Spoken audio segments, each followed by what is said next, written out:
என்ன அர்த்தம் அது? சொல்லு. என்ன அர்த்தம்? சொல்டா. நிமிந்து கூட பார்க்க மாட்டியா? டேய், நிமிந்து கூட பார்க்க மாட்டியாடா? சொல்லு. என்ன இருக்குதுன்னு கேட்ட. இங்கே என்ன என்ன தள்ளுற? என்ன தள்ளுற? கொண்டா கொண்டா கொண்டா. இங்கே ஆக்காட்டு ஆக்காட்டு ஆக்காட்டு. என்னத்தை எடுத்துட்டு அதுட்டு கிடக்க மாட்டேன். விடு. No Chitti, no. விட்டுரு.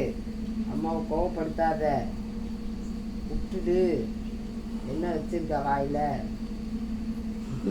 என்ன வச்சிருக்க? அதே விடு. என்னவோ கொஞ்சம் கொஞ்சமாக வெளியே வருது. பேப்பர் வாய்க்குள்ள இருக்குது. கொண்டா கொண்டாடா சித்தி, கொண்டா. விடு. எவ்வளோடா வாய்க்குள்ள வச்சுக்கிட்டு இருக்கிற துருத்தி? இவ்வளோ பேப்பர் எங்கேருந்து எடுத்துகிட்டு வந்த? வேணுமா உனக்கு? இது தின்ன அண்ணாவுக்கு தெரியுமா? 4 நாளாக உடம்பு சரியில்லாமல் கண்டு தெரியலையா? நோ சித்தி, நோ.